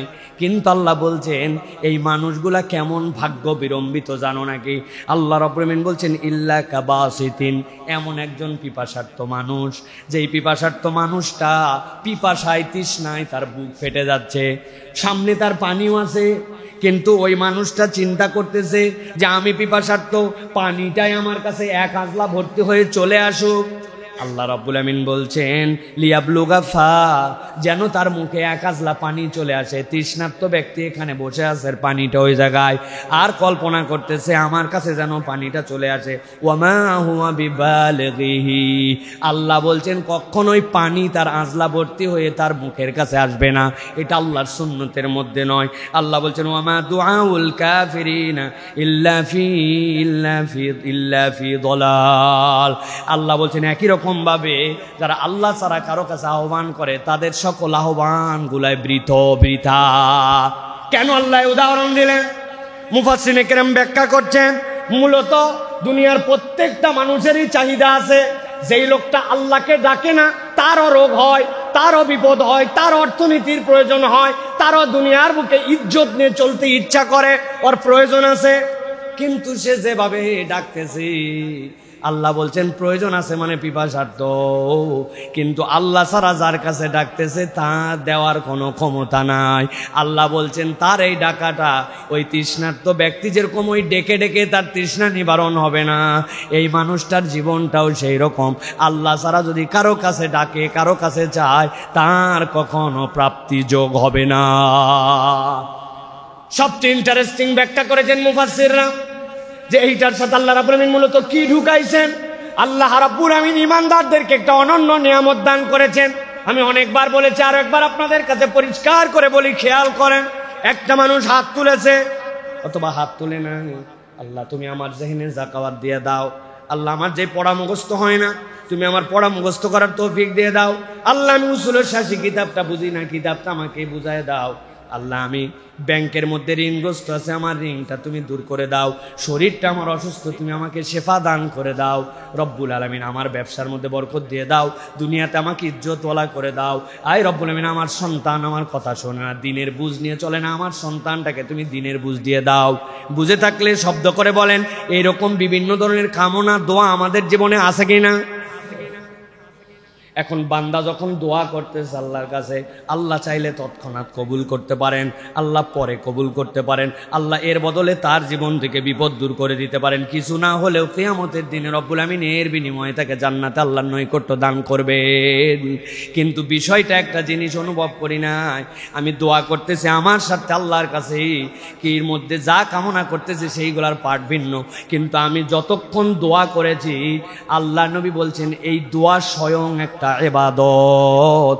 আল্লাহর কাছে বান্দা যখন হাত তুলেছে কিরামান কাতিবিন, তখন লিখতেই ছিল আল্লাহ তোমার বান্দা ইবাদত করতেছে, তোমার বান্দা ইবাদত করতেছে, তোমার বান্দা ইবাদত করতেছে, যা কামনা করতেছে কবুল করো না করো তোমার ব্যাপার আল্লাহ। কিন্তু যতক্ষণ দোয়া করেছে তোমার বান্দার আমলনামায় কবুল ইবাদতের সওয়াব লেখা হয়েছে। সুবহানাল্লাহ। আল্লাহ রাব্বুল আমিন এই জন্য বলছেন, ওয়ামা দুআউল কাফিরিনা ইল্লা ফি যালাল। এই বান্দা, ওদেরটা কেন বাতিল, ওদেরটার কোনো কিছু কেন কাজ দেয় না? কেননা আল্লাহ ছাড়া সে অন্য কারো কাছে ডেকেছে। আর ইমানদার ডেকে আল্লাহর কাছে কিছু নিতে পারুক না পারুক, দোয়া করার দ্বারাই সে ইবাদত করেছে। সুবহানাল্লাহ।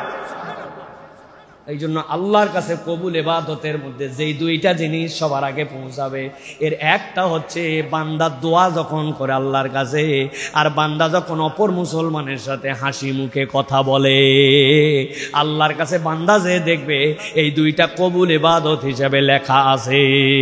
সুবহানাল্লাহ।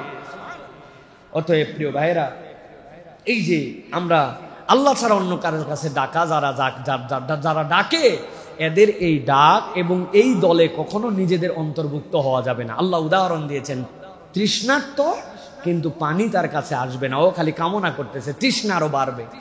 এইটা হচ্ছে আমাদের জন্য আল্লাহ রাব্বুল আলামিনের পক্ষ থেকে, এটা আল্লাহ রাব্বুল আলামিন আমাদেরকে শিখিয়েছেন। প্রিয় ভাইরা, সর্বশেষ খেয়াল করেন,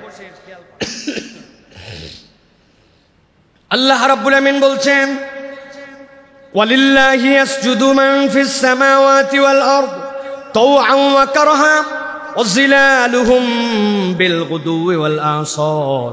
এটা সিজদার আয়াত, সবার একটা সিজদা দেওয়া লাগবে, মনে থাকবে। ভালো করে খেয়াল করেন আল্লাহ রাব্বুল আমিন কি বলেছেন, কেন এতগুলা লোকের জন্য আমি এটা পড়লাম। আল্লাহ রাব্বুল আমিন বলছেন, ওয়ালিল্লাহি ইয়াসজুদু মান ফিস সামাওয়াতি ওয়াল আরদ। আসমান জমিনে যা কিছু আছে সব কিছু আল্লাহর সিজদা করে। সুবহানাল্লাহ বলেন। আল্লাহ রাব্বুল আমিন বলছেন, তাওআন ওয়া কারহা, ইচ্ছায় অথবা বাধ্য হয়ে। কথাটা ভালো করে বুঝেন, ইচ্ছায় হয় তুমি সিজদা দাও, অথবা তোমাকে বাধ্য করে সিজদা দেওয়া হয়। কিভাবে? وظلالهم بالغدو والآصال। আল্লাহ বলতেছেন সকাল সন্ধ্যা তার ছায়াতে আল্লাহ রব্বুল আমিন এই সিজদা রেখেছেন। মুফাসসিররা ব্যাখ্যা করছেন একজন অগ্নি উপাসক একজন সূর্যের পূজা করে। কিসের পূজা? সূর্যের কাছে যায় নমো নমো করে হাত দিছে এরকম করে। সূর্যের দিকে যখন তার মুখ, তার ছায়াটা যখন সূর্য থেকে পরে পিছন দিকে গেছে, ওইটা মাটিতে তার ছায়া চলে আসছে। আল্লাহ বলছেন তুমি চাও বা না চাও, তুমি চাইলেও তো সূর্যের উল্টা দিকে তোমার ছায়া নিতে পারবে না। আল্লাহ বলছেন তুমি ইচ্ছায় অনিচ্ছায় তোমার ছায়াকে দিয়েও হলেও আল্লাহ সিজদা নেওয়া। সূর্যকে তুমি তোমার ইচ্ছা মতো দিক পরিবর্তন করাতে পারবে না। আল্লাহ রাব্বুল আমিন বলছেন এই জন্য দুনিয়ার সকল মানুষ তার হুকুম মানতে বাধ্য। আরেক দল ব্যাখ্যা করেছেন তাওআন ওয়া কারহা, আল্লাহর হুকুম মানতে সব মানুষ বাধ্য। আপনি বলতেছেন আমি রাত্রে ঘুমাই না, না ঘুমা ভাই। তুই কোন সময় ঘুমাস? দিনে ঘুমাস, খুব ভালো। তাহলে দিনে তুই চাঁদ উঠা, রাত্রে সূর্য উঠা। কি আল্লাহ বলতেছেন তাওআন ওয়া কারহা, তুমি চাইলেও মানতে বাধ্য, না চাইলেও মানতে বাধ্য। এই জন্য বলা হয় দুনিয়ার মানুষ যা করে, দুনিয়ার মানুষ চেতন মনের থেকে অবচেতন মনে বেশি কাজ করে। বলেন তো আমরা চেতনে বেশি করি না অবচেতন? বুঝেন নাই? আপনাকে বলে দেওয়া হয়েছে 1 মিনিটে 35 বার নিঃশ্বাস নিবি। 1 মিনিটে কয়বার? 1 ঘন্টা কয় মিনিটে? 60 মিনিট। তাহলে 60 মিনিটে আপনার জন্য হিসাব করে দেওয়া হয়েছে। কম বেশি করলে কিন্তু তোমার হার্টের সমস্যা হবে। ওই লোক অনেক মনোযোগের সাথে প্রত্যেক মিনিটে গুনে গুনে 35 বার নিঃশ্বাস নিচ্ছে, তাই তো না? হঠাৎ করে এমন একটা ময়লার ভাগাড়ের পাশ দিয়ে যাচ্ছে, গন্ধে তার অবস্থা খারাপ, নাক ধরে রাখছে, 7-8 সেকেন্ড আর কোন রকম নিঃশ্বাস নাই বাইচে থাকবে। তার মানে আপনি হিসাব করে দেখেন চেতন মনের থেকে অবচেতন মনে আমরা দুনিয়াতে সবচেয়ে বেশি করি। আল্লাহ বলছেন যে অবচেতন মন যেটা দেখো তোমার ভাষায় অবচেতন মন, কিন্তু এইটা তোমার রবের কাছে নিয়ন্ত্রণ। আল্লাহ বলছেন তাওআন ওয়া কারহা, চাইলেও আল্লাহর হুকুম মানতে বাধ্য, না চাইলেও আল্লাহর হুকুম মানতে বাধ্য। সুবহানাল্লাহ। এই যে নাকের মধ্যে একটা ছোট্ট ফেরোনাক্স লাগানো আছে না, আপনি 50 ডিগ্রি তাপমাত্রায় গেছেন, ওই তাপ যদি আপনার বুকে যায় আপনি শেষ। আবার যদি আপনি -20 ডিগ্রিতে গেছেন, ওই ঠান্ডা যদি আপনার লাঞ্চে পৌঁছায় আপনার লাঞ্চ শেষ। নাকের মধ্যে ছোট্ট একটু ফেরোনাক্স লাগানো, আল্লাহর পক্ষ থেকে এই জায়গাতে কনভার্টার দেওয়া আছে। মাইক্রো সেকেন্ডের মধ্যে আপনার 50 ডিগ্রিকে কনভার্ট করে আপনার বুকের উপযুক্ত, -30কে কনভার্ট করে আপনার শ্বাসের উপযুক্ত করে যিনি পাঠাচ্ছেন উনি আল্লাহ। উনি বলছেন তাওআন ওয়া কারহা, তুমি চাও কি না চাও আল্লাহর হুকুম মানতে তুমি বাধ্য। সুবহানাল্লাহ। বিস্তারিত আলোচনা আছে এরপরে প্রিয় ভাইরা। এই জন্য আল্লাহ রাব্বুল আমিন বলছেন গাছ প্রাণী যারা দুনিয়ার বুকে আছে সবগুলা আল্লাহ রাব্বুল আলামিনের কাছে সিজদা করে, আল্লাহর হুকুম মানতে বাধ্য, ফয়সালা মানতে আল্লাহর বাধ্য। ফয়সালা মানতে বাধ্য না ভাই? একজন বলছে আমি কোরআন মানি না, কিচ্ছু মানি না। ওরে বলছেন কুল্লু নাফসিন যায়িকাতুল মাউত। আল্লাহ বলছেন কোরআনে যে জীবন আছে যার মৃত্যু আছে তার, তুই এই আয়াতটা খালি অস্বীকার করে 200 বছর বেঁচে দেখা। ব্যাককল তোর সাথে ঝগড়া বিবাদ করতে কি দুঃখে আমি যাব? তুই আগে এই আয়াতটা অস্বীকার করে তারপরে তুই নাস্তিক্যবাদের পরিচয় দে আমার কাছে। তুমি বাঁচতে পারো না 150-2 বছর, তোমার আব্বারে বাঁচাও। তুমি আল্লাহরে মানো না, যেহেতু তোমার আব্বারে অন্তত বাঁচাও যে 200 বছর যেন বাঁচে। কুল্লু নাফসিন যায়িকাতুল মাউত, এই নির্দেশ আমি মানি না, তারপরে না নাস্তিকের সাথে আমি ঝগড়ায় যাব। ওর সাথে আমার কোনো ঝগড়াই নাই, ও তো প্রথমেই বোল্ড আউট, ঠিক কি না? তো জায়গার থেকেই বিদায়, ও ডিসকোয়ালিফাই, ওর সাথে আমার কোনো ঝগড়াই নাই, তর্কই নাই। আল্লাহ বলছেন তাওআন ওয়া কারহা, আল্লাহ বলছেন আমার হুকুম তুমি মানতে বাধ্য। আল্লাহ এই জন্য বলছেন লাহু দাওয়াতুল হক, ডাকতে হলে তাকেই ডাকতে হবে, হক ইলা একমাত্র তিনি। বুঝো তুমি, লাহু দাওয়াতুল হক। আল্লাহ বলছেন হক ইলা তুমি। কোনদিন কল্পনা করছেন এরকম করে যে পূর্ব দিকে গাছ ওঠে পশ্চিম দিকে নেমে যায়, আপনার ছায়া আপনি ঠেকাতে পারেন না, ওই ছায়া তো জমিনের সাথে লেগে আছে বেটা, ওটা তো তোর সিজদা দিচ্ছে, তুই চাইলেও সিজদা না চাইলেও সিজদা। আল্লাহ রাব্বুল আমিন বলতেছেন অতএব আল্লাহর উদাহরণ বড় কঠিন।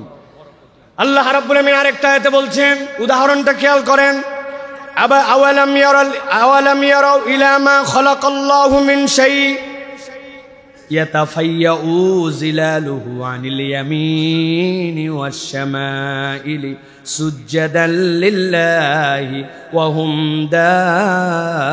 দাখিরুন।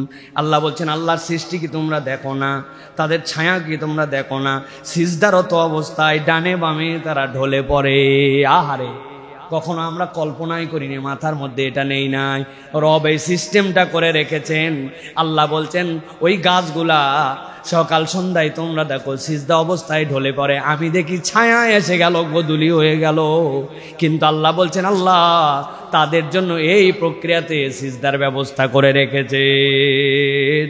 আল্লাহ বলছেন ওয়াহুম দাখিরুন, দুনিয়াতে মানুষ ছাড়া জিন ছাড়া যত সৃষ্টি আছে সবগুলো আল্লাহর কাছে বিনয়াবনত, সবগুলো আল্লাহর কাছে বিনয়াবনত। আমার ওস্তাদ ডক্টর আব্দুল্লাহ জাহাঙ্গীর রহমাহুল্লাহ বলতেন যে বাঘ, তারপরে আমাদের সুন্দরবন, সুন্দরবনের সকল প্রাণী সকল সৃষ্টি এরা সব মুসলমান। এই জন্য কেউ যদি উদাহরণ দেয় খারাপ হিসাবে যে কুকুর শিয়াল মানুষ মানুষকে গালি দেওয়ার সময় নানান ধরনের উদাহরণ দেয়, বলে এরা যদি জানতো যে মানুষ মানুষকে বলতেছে কুকুরের বাচ্চা, তাহলে এরা সাথে সাথে আল্লাহর আদালতে বিচার দিয়ে দিত যে ব্যাককল আমি আল্লাহর হুকুমের বাইরে কিচ্ছু করি না। বলে যদি আমাদের এত বড় ম্যানগ্রোভ ফরেস্ট, ওই ফরেস্টের মধ্যে কোনো হাসপাতাল আছে, ওই ফরেস্টের মধ্যে কোনো জেলখানা আছে যে হ্যাঁ অমুক অমুককে মারিয়ে দিছে না বিচার নিয়ে আসছে, তারপরে বাঘেদের ডায়রিয়া হয়ে গেছে জন্য হাসপাতালে ডায়রিয়া ট্রিটমেন্টের জন্য ভর্তি করে রাখছে? জি না। যা পশু পাখির অন্যায় বিভিন্ন ধরনের জিনিস হয় এগুলা মানুষ তাদের পরিবেশ নষ্ট করে দিচ্ছে জন্য তারা অসুস্থ হয়। এটার কারণ তারা, আমরা নদীর মধ্যে এমন ভাবে যান চালাচ্ছি, এমন ধরনের বিষাক্ত জিনিস দিয়ে মাছ ধরতেছে, ওই পানিটা খায় কেউ বেচারে আক্রান্ত হয়, ও ন্যাচারালি আক্রান্ত হয় না, কেননা সকলে আল্লাহর নির্দেশিত পথে চলে, হুকুম মেনে চলে। একটা বাঘ পর্যন্ত আরেকটা বাঘের জায়গা পর্যন্ত যায় না। বাঘ তার জায়গা কিভাবে দখল রাখে জানেন? ঝাঁপ দেয়, ঝাঁপ দিয়ে একটা গাছ যতদূর পর্যন্ত ওই উপর পর্যন্ত একটা দাগ দিয়ে রাখে। দাগ দেওয়ার পর অন্য বাঘেরা বোঝে যে এই রেঞ্জটা অমুক বাঘের, সে ওই জায়গায় যাবেই না, তারা এরকম করে ভাগ করে চলে। এখন তারপরে কেন বাঘ এরকম লোকালয়ে চলে আসে? আমরা ফরেস্ট কাটতে কাটতে তাদের যে রেঞ্জ, ওই রেঞ্জকে আমরা নষ্ট করেছি। আল্লাহ তার রেঞ্জ অনুযায়ী তাকে ওই জায়গা দিচ্ছেন। আমরা বলি বাঘ কমে যাচ্ছে, বাঘ কমে যাচ্ছে না, আল্লাহ কমায় দিচ্ছেন, কারণ আল্লাহর নিজামকে আমরা নষ্ট করে দিচ্ছি। অনেক গভীর কথাবার্তার মধ্যে আছে প্রিয় ভাইরা। অতএব পৃথিবীর সবাই বিনয়াবনত আল্লাহর হুকুমের প্রতি দায়িত্বশীল।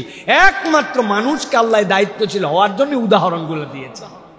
আমরা মানতে চাই না, আমরা শুনতে চাই না। আল্লাহ রাব্বুল আলামিন এই জন্য বলছেন যে এই মানুষ এই সব কিছু আল্লাহর কাছে বিনয় অবনত। যারা সূর্য পূজা করে, তুমি দাঁড়াও সূর্যের দিকে, কিন্তু পেছন থেকে ছায়া আসে, তোমারটা মাটিতে লেগে যায়। তুমি সূর্যের পূজা করতেছো, কিন্তু আল্লাহ সূর্য দিয়ে তোমার সিজদা মাটিতে নেওয়াই নিচ্ছেন। সর্বশেষ আল্লাহ রাব্বুল আলামিন সূরা ইব্রাহিম 24 নম্বর আয়াত তালেব ইলমদের জন্য পড়া দিলাম। যাবেন, অনুবাদ পড়বেন, শব্দ বাই শব্দ এটার ব্যাখ্যা পড়বেন, হৃদয়ের মধ্যে কোরআনের আনন্দ অনুভব করবেন। তাদাব্বুর লাগবে, কোরআন কেবল পড়লেই হবে না, এটা তাদাব্বুর লাগবে। তাদাব্বুর না হলে হৃদয়ের ঈমান আপনার জন্য বৃদ্ধি হয় না। আল্লাহ কোরআনুল কারীমের মধ্যে বলছেন আলাম তারা কাইফা দারাবাল্লাহু মাসালান কালিমাতান তাইয়িবাতান কাশাজারাতিন তাইয়িবা আসলুহা সাবিতুন ওয়া ফারউহা ফিস সামা। আমার আল্লাহ রাব্বুল আলামিন বলছেন, এই দুনিয়ার মানুষ, রব তোমার কি উদাহরণ দেন জানো নাকি? একবার অনুভব করে দেখেছো নাকি? আল্লাহ রাব্বুল আলামিন বলছেন কালিমাতান তাইয়্যিবা, কালিমাতুন তাইয়্যিবা। কালিমায়ে তাইয়্যিবা কি? তারা বলছেন এই কালিমায়ে তাইয়্যিবা হচ্ছে লা ইলাহা ইল্লাল্লাহ। এই কালিমায়ে তাইয়্যিবা হচ্ছে বান্দা যেই নিদা দিয়ে আল্লাহ রাব্বুল আলামিনকে ডাকে। আল্লাহ বলছেন কাশাজারাতিন তাইয়্যিবা, এইটা হচ্ছে এমন একটা গাছ যেই গাছটা হচ্ছে পবিত্র। আল্লাহ মূলত এর দ্বারা মুমিনের চরিত্র বুঝিয়েছেন। আল্লাহ বুঝাচ্ছেন এই গাছটা হচ্ছে, মুফাসসিরিনে কেরামের ব্যাখ্যা অনুযায়ী সেইটা খেজুর গাছ। খেজুর গাছের উদাহরণ নবীজিও দিয়েছেন। আল্লাহ রাব্বুল আলামিন বলছেন আসলুহা সাবিত, ওর গোড়াটা সুদৃঢ়ভাবে মাটির মধ্যে প্রথিত। আল্লাহ রাব্বুল আলামিন বলছেন ওয়া ফারউহা ফিস সামা, আর তার মাথাটা উঁচু করে আছে আসমানের দিকে। আল্লাহ বুঝাতে চান, যদি কেউ একজন ইমানদার হয়ে যায়, ইমানদার যদি একবার ইমান তার বলিষ্ঠ করে, আল্লাহ বলছেন এটা এত গভীর আল্লাহ এই ইমানের বেসটাকে এত গভীর করেছেন যে ওই বেসটা যখন উপর দিকে ওঠে, যত উপরে ওঠে সেই জায়গায় কোনো ময়লা ছুঁতে পারে না, সেই জায়গায় তাকে কিছু নাপাক করতে পারে না। আল্লাহ বলছেন সেটা এত সুদৃঢ়। আল্লাহ রাব্বুল আমিন এই আয়াতে কারিমার দ্বারা বুঝিয়েছেন, ইমানদার যখন ইমানকে মজবুত করে আল্লাহর জিকির করে, আল্লাহকে ডাকে, একটাও তখন এই জমিনে থাকে না, আল্লাহ পবিত্র কথাগুলাকে উপর দিকে উঠায় নেন। মুফাসসিররা বলছেন আল্লাহ কেন বললেন কাশাজারাতিন তাইয়্যিবা, আল্লাহ কেন এখানে নাখলার কথা বললেন, আল্লাহ কেন খেজুরের গাছের কথা বললেন? খেজুর গাছের স্বকীয়তা হচ্ছে সে মরে যাবে, সে শেষ হয়ে যাবে, কিন্তু কখনো তার পাতা কখনো ঝরে পড়বে না, শেষ পর্যন্ত সে তার পাতাগুলাকে নিয়েই থাকবে। সে ধ্বংস হয়ে যাবে, সে নিচে যাওয়ার পরে সারে রূপান্তর হবে, তারপরেও সে কখনো তার পাতা ছেড়ে দিবে না। আল্লাহ বলছেন ইমানদারের ইমান এমন মজবুত, সে উচ্চ দিকে যখন ওঠে কালেমায়ে তয়্যিবাটা আসমানের দিকে তার জন্য, তার এই তাইয়্যিব, তার এই কথাটা আল্লাহর কাছে কখনো নষ্ট হয় না, আল্লাহর কাছে বান্দার এই আমল সংরক্ষিত থাকে। সুবহানাল্লাহ। আর অনেক ব্যাখ্যা আছে এইটার, তারা বলছেন যে এইটা হচ্ছে মুমিনদের জন্য এমন একটা উদাহরণ দেওয়া হয়েছে, খেজুর দুনিয়াতে একমাত্র ফল সর্ব ঋতুতে খাওয়ার উপযুক্ত এবং সব ঋতুতেই বান্দার কাছে রুচিশীল ফল হিসাবে পরিগণিত। আপেল অনেকদিন খাইছেন, কোনো এক ঋতুতে ভালো লাগতে পারে, কোনো এক ঋতুতে ভালো লাগতে পারে না, কোনো এক ঋতুতে পাইতে পারেন, কোনো এক ঋতুতে পাইতে পারেন না, কিন্তু আল্লাহ খেজুরের মধ্যে এমন পুষ্টি গুণ, এমন মান দান করেছেন, বান্দা বেশি না খাইতে পারলেও খেজুর একটা হলেও খাবে, সর্বকালে তার জন্য একই রকম ফিলিংস হবে। আল্লাহ বলছেন এই খেজুরের ডাল দিয়ে উপকার পায় বান্দা, এই খেজুরের কাণ্ড দিয়ে উপকার পায় বান্দা, এই খেজুরের আবহাওয়া দিয়ে উপকার পায় বান্দা, এমনকি এই খেজুরের রস দিয়ে উপকার পায় বান্দা। আল্লাহ বুঝাচ্ছেন ইমানদার দ্বারা বান্দা সব সময় উপকৃত হবে, ইমানদারের চরিত্রটাই হবে কখনো বান্দা তার কাছ থেকে ক্ষতি আশা করবে না। আল্লাহু আকবার। একটু মিলাই দেখেন এখন যে আমাকে দেখে মানুষজন ক্ষতি আশা করে নাকি আমাকে দেখে উপকার আশা করে? আমাদের টেন্ডেন্সিটা কি? মানুষ অনেক সময় বলে বাবা যা হয়েছে হয়েছে, এই লোকে অন্তত জানাস না, উপকার তো দূরের কথা আরো ক্ষতি কিছু করতে পারে, জানাস না অন্তত, বলে না ভাই? কারা তারা? অমুসলমান না, আমরা মুসলমান, আমাদের কাছ থেকেই তারা বাঁচতে চায় এইভাবে। প্রিয় ভাইরা, আমাদের কাছ থেকে তারা নানানভাবে কৌশলে দূরে যেতে চায় সামান্য একটুখানি টাকার গরমে। এখন আমাদের গরম এমন লেভেলে গেছে যে আমরা এখন ধরাকে সরা জ্ঞান করছি, তাই না ভাই? একটা উদাহরণ আমার খুব মনে লাগছে, এই জন্য মাঝে মাঝেই বলতেছি। এক বাদশা নাকি তার একটা শ্বেত হাতি ছিল, সাদা হাতি। সাদা হাতি খুব রেয়ার। নবীজি আবার এই বাদশার ব্যাপারে দোয়া করেছেন যে তোমরা তার ব্যাপারে গালাগালি করো না, সে যদি আমার সময় পেত তাহলে সে ঈমান এনে ফেলতো। নবীজি সাল্লাল্লাহু আলাইহি ওয়াসাল্লাম তার ব্যাপারে বলেছেন ওই বাদশার সাদা হাতি, তার হাতির আস্তা বলে। আর উনি যে দেখেন একটা ছোট্ট ব্যাঙের বাচ্চা লাফ দিয়ে দিয়ে ওই সাদা হাতির কপালের মধ্যে লাথি দিয়ে নিচে বসতেছে। উনি তো অবাক হয়ে গেছেন যে একটা এতটুকু ব্যাঙের বাচ্চা দুই নোকে ধরা যায়, সে সাদা হাতির কপালে লাথি মারে, ব্যাপার কি? তো উনি তড়িঘড়ি করে তার মন্ত্রী পরিষদের মধ্যে এসে তার মন্ত্রীকে দায়িত্ব দিয়েছে যে মন্ত্রী, তোমার কিন্তু 1 মাস সময় দিলাম, কল্লা কিন্তু গর্দান থেকে চলে যাবে। তুমি এই যে ব্যাঙের বাচ্চা সাদা হাতির কপালে লাথি মারে, এত বড় সাহসের কারণ কি তোমাকে খুঁজে বের করতে হবে। মন্ত্রী বলছে যে 1 মাস অপেক্ষা করার দরকার নাই, আজকেই আমার ধর থেকে কল্লা আলাদা করেন। বলছে কেন? বলছে আমি না বুঝি ব্যাঙের ভাষা, না বুঝি হাতির ভাষা, ব্যাং মারছে হাতির লাথি, আপনি দিচ্ছেন আমার উদ্ধার করার দায়িত্ব, আমার দ্বারা কেমনে সম্ভব? আজকে আমার ধরের থেকে কল্লা আলাদা করেন। বলছে না, এই জন্য এটা বলি নাই, মূলত বলার উদ্দেশ্য হচ্ছে তোমাকে দায়িত্ববোধ বোঝানোর জন্য। তবে আমি মন্ত্রী হিসাবে পাগল ছাগল কাউকে নিয়োগ দেই নাই, আমার মন্ত্রিত্বে এমন একটা লোককে দিছি যার এই বিচক্ষণ ক্ষমতা আছে যে ভাষা না বুঝলেও অন্তত পক্ষে এটা বের করতে পারবে। যেমন তেমন লোক আমার মন্ত্রী না, কাউয়া মার্কা লোক আমার মন্ত্রী না, অপদার্থ আমার মন্ত্রী না, যে জাতির পালস বোঝে না, মানুষের হৃদয়ের অনুভূতি বোঝে না, এরকম অপদার্থ মন্ত্রী না, তুমি অন্তত পদার্থ মন্ত্রী। বলছে ঠিক আছে আমি চেষ্টা করতেছি। উনি গেছে লোকজন নিয়ে, যাওয়ার পরে বলছে দেখতো থাকে কোন জায়গায়, দেখছে ওই জায়গায়। বলছে কত বড় গর্তা, এত বড়।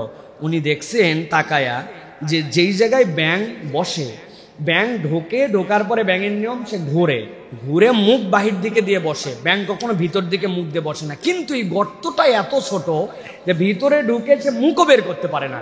এই জন্য ব্যাঙ যখন ওই তার গর্তে ঢুকেছে ব্যাক গিয়ারে ঢোকে, সোজা যাইতে পারে না, পেছন দিক দিয়েই ঢুকে ওই জায়গায় বসে। বাহ, এতটুকু গর্তে ব্যাক গিয়ার দিয়ে ঢুকে, ব্যাপার কি? ওরে বাইর করত। বাইর করার পরে দেখে যে ওই সময় যে দিরহাম, ফুটা পয়সা, ব্রিটিশ আমলের ফুটা পয়সা থাকতো না, একটা 1 টাকার ফুটা পয়সা, ভিতরে ফুটা থাকতো, একটা দিরহামের ছোট্ট পয়সা ওই ব্যাঙের গর্তের ওই জায়গাতে রাখা। ও যখন ব্যাক গিয়ার দিয়ে ঢোকে, ওর নিতম্বটা তখন ওই পয়সার উপরে পড়ে। উনি বাদশার কাছে এসে বলছে, বাদশা সব ক্লিয়ার। বলছে কেমনে? 1 মাস সময় দিলাম, তুমি ঘাবড়াই গেলে, আর এখন 1 ঘন্টায় ক্লিয়ার। বলছে বাদশা যাইয়ে দেখি গর্ত এত ছোট, ব্যাক গিয়ারে ঢোকা লাগে। তবে ব্যাক গিয়ারে ঢুকলে হবে কি, অন্যিসে একটা ফুটা পয়সা দেড়হাম আছে, ওইটা তার পাশার উপরে পড়ে। এই পয়সার গরমে ও এত বড় হাতির কপালে লাথি মারে, নিজের ওয়েট বোঝে না। এখন আমাদের অনেকেই আছে কি হনুরে, অল্প একটু টাকা পাইছি, অল্প একটু পয়সা পাইছি, আল্লাহ চিনি না, রসুল চিনি না, পাওয়ার পেয়ে গেছি, ক্ষমতা পেয়ে গেছি, কিন্তু আল্লাহর ক্ষমতার কাছে ওই শেঠ হস্তি একটা উদাহরণ মাত্র, ওইটার কোনো তুলনা নাই। অতএব আল্লাহর ক্ষমতার কাছে দুনিয়ার টাকা পয়সার গরম দিয়ে কোনো লাভ নাই। বিনয়ী হতে হবে। পাওয়ার পাইছি, ক্ষমতা পাইছি, কিছু একটা হয়েছি, কিচ্ছু হয়নি, আমরা কিচ্ছুই হই নাই এখনো। এই জন্য আল্লাহ রাব্বুল আলামিন বলছেন, ভালো করে মনে রাখো তোমরা দুনিয়ার বুকে মানুষ, যে তোমরা আল্লাহ রাব্বুল আলামিনের কাছে এমন উদাহরণের বান্দা হও। আলাম তারা কাইফা দরাবাল্লাহু মাসালান কালিমাতান তাইয়্যিবা, যে তোমাদের কথাটা এমন হবে উচ্চকিত কাশাজারাতিন তাইয়্যিবা, এটা তোমার কাছে বিরাট বড়। আসলুহা সাবিতু ওয়া ফারউহা ফিস সামা। আল্লাহ বলছেন আসমান বিস্তৃত হয়ে যাবে। ইমানদারের আচরণ, ইমানদারের কথা, হেল্পিং হ্যান্ড, পরোপকার, মানব কল্যাণ, তার আচরণ এসে আল্লাহর কাছে অনন্য হয়ে যাবে। সুবহানাল্লাহি বিহামদিহি। শেষ আরেকটা গল্প বলে শেষ করি। এক বাচ্চার মা নাকি অসুস্থ হয়েছে। আমার কাছে খুব দিল লাগা গল্প এটা। বাচ্চার মা অসুস্থ হয়েছে, সে মাকে এত ভালোবাসে, 1 টাকা কোত্থেকে ম্যানেজ করছে করে বাজারে চলে গেছে। যা শুনছে সকলের কাছে যে তাকে ভালো করতে পারে একমাত্র সৃষ্টিকর্তা আল্লাহ। ও দোকানে যায়, বলছে ভাই আপনার দোকানে আল্লাহ পাওয়া যায়?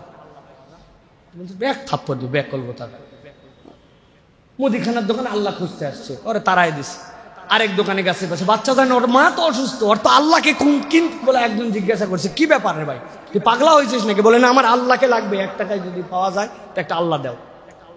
ঘুরতে ঘুরতে এক দোকানে গেছে, যেই দোকানে যাওয়ার পরে দেখে কিছু নাই, কিন্তু লোকজন টেবিল ডেস্ক নিয়ে বসে আছে। যাই এক মুরব্বী মানুষ তাকে বলছে আপনার দোকানে কি আল্লাহ পাওয়া যায়?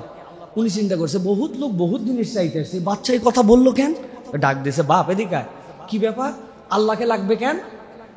আর তোর কাছে কয় টাকা আছে? বলছে আমার কাছে 1 টাকা আছে। আল্লাহকে লাগবে মানে আমার মা খুব অসুস্থ, শুনছে আল্লাহ কেবল বাঁচাতে পারে, তা আমার যদি একটু সুযোগ হয় তাহলে আমার আল্লাহরে দিলে আমি ওই আল্লাহরে নিয়ে যাবো, নিয়ে গেলে আল্লাহর যেন আমার মাকে বাঁচায় দেয়। ছোট মানুষের বুঝ।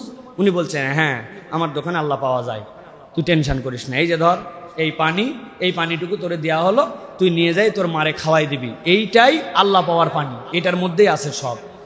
মূলত উনি বাচ্চার মেন্টাল স্যাটিসফ্যাকশনের জন্য এই কাজটা করেছেন, কিন্তু উনি খবর নিছে যে ওই বাচ্চাটা কোন হাসপাতালে তার মা ভর্তি, কোন জায়গায় তার ট্রিটমেন্ট কেমন হচ্ছে। একটা ছোট বাচ্চা যখন বেরিয়ে আসছে তার মায়ের জন্য, তার মানে বোঝা যায় তার আর কোনো সহায় সম্বল নাই, তাছাড়া এই বাচ্চা এরকম করে আসার কথা নয়।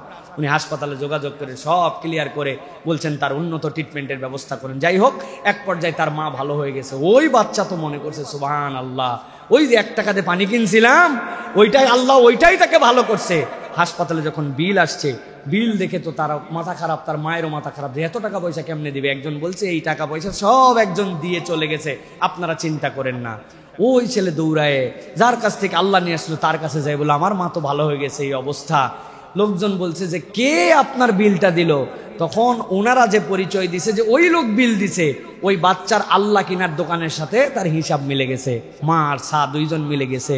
যাওয়ার পরে বলে আপনি আমার জন্য এত কিছু করলেন? বলে দেখো প্রত্যেক বছরে আমি নানান পারপাসে নানান টাকা খরচ করি, কিন্তু এই ছেলে যখন আসছে যে আল্লাহকে পাওয়ার জন্য, আমার নবী তো জানাইছে যে যখন কোনো মারিদ অসুস্থ হয়, বান্দা যদি তার সেবা করে সে তার সেবার দ্বারা আল্লাহকে পায়। তা আমি তো মনে করছি তোমার সেবার দ্বারা আমি আল্লাহকে পেতে চাইছি, পাঠাইছি, তোমার সন্তানকে এটা একটা বুঝ মাত্র দিয়েছিলাম। প্রিয় ভাইরা, ইমানদারের চরিত্র তো এরকম হওয়ার কথা, কিন্তু হয়েছে উল্টা। এখন কেউ বিপদ নিয়ে গেলে উল্টা, এটা হচ্ছে আমাদের চিন্তা, ঠিক না ভাই? উনি বিপদে আছে, চিন্তা করছে তোর বাড়ি তো পাশে, বেচে দে আমার কাছে, অন্তত বাড়ি বেচে তুই নে তোর জন্য। আরেকজন সালিশ নিয়ে গেছে যে ভাই আমার বাড়ির কান্নিস নিয়ে ঝামেলা, বাউন্ডারি ওয়াল নিয়ে ঝামেলা, তো নেতা নিজেই বাড়ির মালিক হয়ে গেছে। এরকম উদাহরণ আমাদের এলাকায় আছে, আছে কি না? আর নাম বললাম না, আপনারা সব জানেন প্রিয় ভাইরা। সুতরাং আমাদেরকে আল্লাহকে পেতে হলে আল্লাহ রাব্বুল আমিনের প্রকৃত বান্দা হওয়ার জন্য চেষ্টা করতে হবে। উদাহরণ অনেকগুলা দিয়েছি, এই উদাহরণগুলো আমাদের জীবনে মনে রাখার চেষ্টা করব, অন্যকে জানায় দেওয়ার চেষ্টা করব। আল্লাহ রাব্বুল আমিন যেন আমাদেরকে তার প্রকৃত গোলাম হয়ে, কেবলমাত্র আল্লাহমুখী হয়ে, আল্লাহকে আল্লাহ স্বীকার করে, ওলি স্বীকার করে আল্লাহর প্রকৃত বান্দা হওয়ার তৌফিক দান করেন। বলেন আল্লাহুম্মা আমিন। হাযা মা ইনদি ওয়াল ইলমু ইনদাল্লাহ। সুবহানাকাল্লাহুম্মা বিহামদিকা আশহাদু আল্লা ইলাহা ইল্লা আনতা আস্তাগফিরুকা ওয়া আতুবু ইলাইক।